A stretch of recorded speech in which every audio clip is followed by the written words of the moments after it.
1916 में दो व्यक्ति, एक तो है तिलक और दूसरे व्यक्ति हैं बेसेंट। एक तो है तिलक और दूसरे व्यक्ति हैं श्रीमती एनी बेसेंट। कौन है? श्रीमती एनी बेसेंट दूसरे व्यक्ति हैं। और क्या करेंगे वो? भारतीय जनता में जागरूकता का प्रसार करने के लिए, क्योंकि भारत में जो राजनीतिक निष्क्रियता का दौर था, पॉलिटिकल इनएक्टिविटी का दौर था, उसको दूर करने के लिए इन दोनों ने होम रूल आंदोलन चलाया। होम रूल आंदोलन का उद्देश्य क्या था? स्वशासन को प्राप्त करना। 1916 में चलाया गया। कब? 1916 में होम रूल आंदोलन चलाया जाएगा। यह होम रूल आंदोलन का लक्ष्य स्वशासन की प्राप्ति करना है। प्राथमिक उद्देश्य क्या है? ब्रिटिश राष्ट्रमंडल के ढांचे के भीतर पूरे भारत के लिए स्वशासन प्राप्त करना या स्वशासन की मांग करना, ये उद्देश्य है। यह आयरलैंड के होम रूल लीग आंदोलन से प्रेरित है और एनी बेसेंट आयरलैंड से ही आई थी, तो आयरलैंड के होम रूल आंदोलन से प्रेरित था।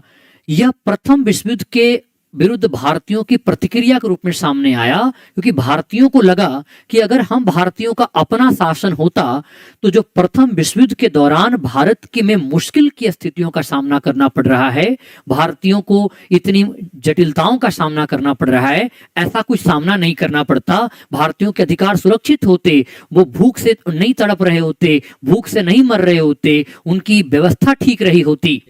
और इसलिए क्या कहा कि हमें अब एक बात करना चाहिए, अपने अधिकार की मांगना करना चाहिए। और एनी बेसेंट की घोषणा आई कि इंग्लैंड की आवश्यकता भारत के लिए अवसर है। अभी इंग्लैंड को आवश्यकता है कि हम उसका क्या करें? समर्थन करें युद्ध में।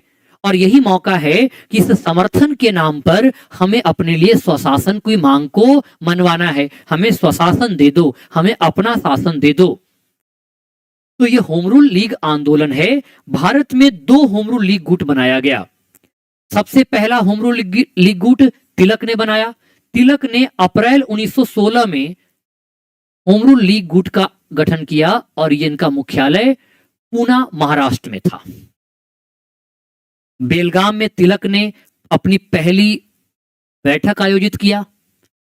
इनका विस्तार बरार, कर्नाटक, मध्य प्रांत और महाराष्ट्र थे, लेकिन बॉम्बे शहर में विस्तार नहीं था।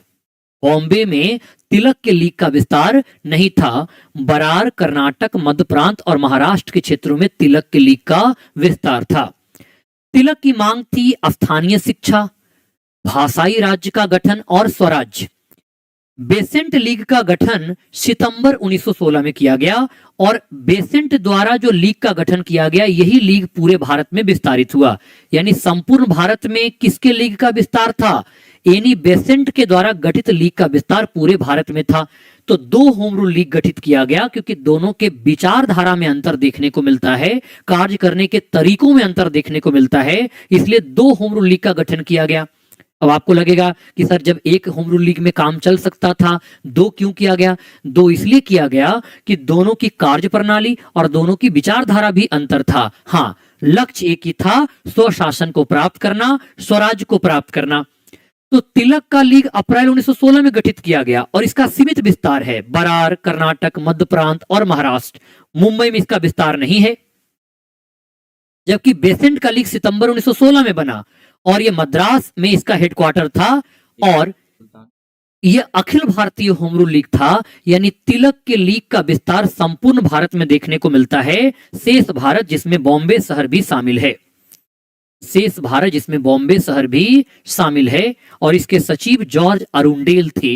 ये दो लीग ने काम किया स्वशासन की प्राप्ति करने के लिए। हालांकि एक तरह से सफल नहीं होता देखा जा सकता है, क्योंकि ये सफल क्यों नहीं हुआ? देखो, होम रूल का उद्देश्य क्या है? होम रूल आंदोलन का उद्देश्य क्या था? होम रूल आंदोलन का आप उद्देश्य देखोगे तो एक था डोमिनियन स्टेटस प्राप्त करना। डोमिनियन स्टेटस का मतलब होता है औपनिवेशिक स्वराज्य प्राप्त करना। औपनिवेशिक स्वराज का मतलब होता है ब्रिटिश राष्ट्रमंडल, यानी अंततः सर्वोपरि कौन रहेगा? अंग्रेज। औपनिवेशिक स्वराज प्राप्त करना, ब्रिटिश राष्ट्रमंडल के भीतर स्वराज की प्राप्ति करना, इसको डोमिनियन स्टेटस कहते हैं। और 1928 तक डोमिनियन स्टेटस की ही मांग रहेगी।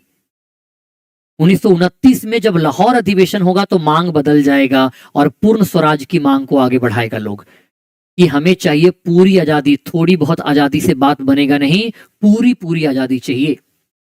दूसरा, राजनीतिक शिक्षा को बढ़ावा देना, ब्रिटिश सरकार पर दबाव बनाना और राजनीतिक गतिविधि को पुनर्जीवित करना, क्योंकि लगातार 1905-6 के बाद भारत में पॉलिटिकल इनएक्टिविटी देखने को मिलता है। भारत में कोई पॉलिटिकल एक्टिविटी नहीं था। यह सब उद्देश्य था होम रूल लीग आंदोलन का। इसका महत्व क्या है? शिक्षित भारतीय वर्ग का समर्थन प्राप्त हुआ। कांग्रेस और मुस्लिम लीग के कई सदस्य होम रूल लीग में शामिल हुए, जैसे Mohammad Ali Jinnah, Joseph Baptista, GS खारपड़े, sir ए सुब्रमण्यम अय्यर जैसे नेता शामिल हुए। देश के अधिक क्षेत्रों में राजनीतिक जागरूकता फैलाने में मदद किया और 1917 में जो मॉन्टेग्यू की घोषणा आई, उस मॉन्टेग्यू की घोषणा आने के पीछे का एक बड़ा कारण होम रूल आंदोलन है। होम रूल आंदोलन के माध्यम से जो सरकार पर दबाव बनाया गया, उसी का परिणाम 1917 में मॉन्टेग्यू घोषणा के तौर पर देखने को मिलता है, जिसकी घोषणा 20 अगस्त 1917 को एडविन मॉन्टेग्यू ने ब्रिटेन के संसद के निचले सदन हाउस ऑफ कॉमन के फ्लोर पर किया था, जिसमें उसने भारतीयों से वादा किया था कि भारत में ब्रिटिश शासन का उद्देश्य क्रमिक तौर पर उत्तरदायी शासन की स्थापना करना है। यानी ब्रिटिश सरकार चाहती है भारत में धीरे धीरे उत्तरदायी शासन की स्थापना करना। सोचो, अंग्रेज क्या बोल रहा है कि भारतीयों, अगर तुम्हें हम एक ही बार सारा सत्ता सौंप देंगे तो तुम बौड़ा जाओगे, समझ ही नहीं पाओगे, इसलिए हम तुमको धीरे धीरे शासन सौंपेंगे ताकि तुम धीरे धीरे तैयार होते चले जाओ और हम तुमको धीरे धीरे शासन सौंपते चले जाएं। ऐसी झूठी झूठी बातें कर रहा है, ऐसी बुड़बक जैसी बातें कर रहा है अंग्रेज लोग हमारे साथ। 1917 की मॉन्टेग्यू घोषणा के तौर पर देखने को मिलता है। किसका? मॉन्टेग्यू घोषणा के तौर पर देखने को मिलता है होम रूल आंदोलन।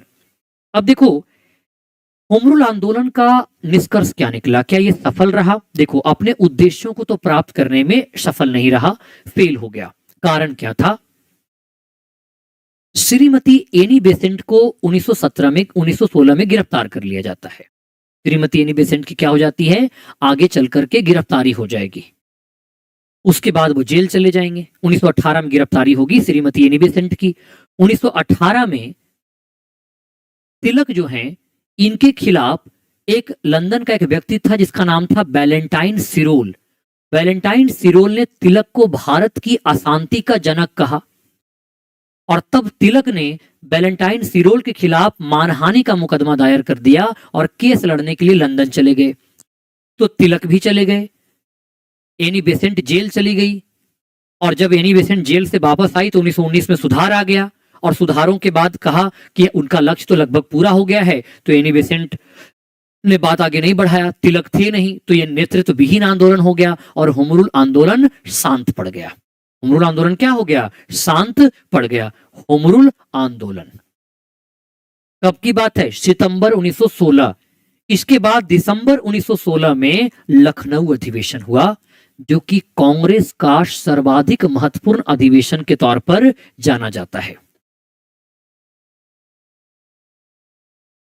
दिसंबर 1916 लखनऊ अधिवेशन अध्यक्षता अंबिका चरण मजूमदार ने किया। इसमें दो महत्वपूर्ण निर्णय हुए। एक, बाल गंगाधर तिलक और एनी बेसेंट के प्रयासों से नरम दल और गरम दल वालों का आपस में विलय हो गया। दूसरा, तिलक और जिन्ना के प्रयासों से लखनऊ समझौता किया गया। और लखनऊ समझौता क्या था? इस लखनऊ समझौता की बात करोगे तो तैयार हो गया कौन? जो मुस्लिम लीग है वो स्वराज की लड़ाई साथ लड़ने की बात किया। 1916 में मुस्लिम लीग और कांग्रेस का अधिवेशन लखनऊ में एक साथ आयोजित किया गया। ऐसा नहीं कि एक ही जगह, एक ही शहर में आयोजित किया गया और दोनों ने एक दूसरे का समर्थन करने का संकल्प लिया। तो आप देखोगे लखनऊ समझौता क्या क्या है। लखनऊ समझौता एक तो देखो, मुस्लिम लीग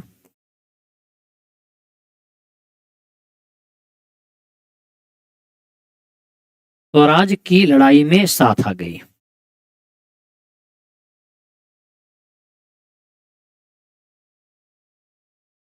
लड़ाई में साथ देने की बात किया कि अब हम साथ साथ रहेंगे, ये बात है। मुस्लिम लीग स्वराज की लड़ाई में साथ रहने की बात किया।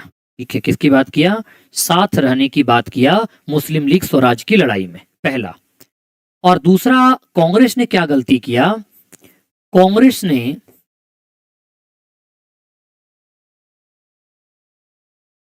लीग की पृथक निर्वाचक मंडल की मांग को स्वीकार कर लिया, जो कि कांग्रेस की बहुत बड़ी भूल मानी जाती है।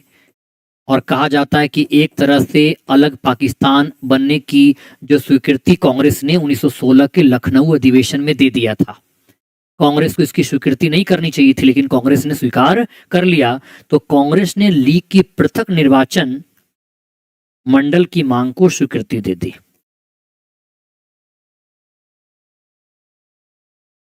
को स्वीकृति दे दी। यह कांग्रेस की सबसे बड़ी गलती बताया जाता है। यह एक ऐसी गलती है जिसने एक पाकिस्तान की मांग को अप्रत्यक्ष तौर पर ही सही स्वीकार कर लिया था। अप्रत्यक्ष ही सही, इनडायरेक्ट ही सही, लेकिन क्या किया था? स्वीकार कर लिया था। कहां पे? ये देखने को मिल रहा है 1916, 1916 में। अब की बात है 1916, 1916 में देखने को मिलता है लखनऊ अधिवेशन 1916। अब की बात है लखनऊ अधिवेशन 1916।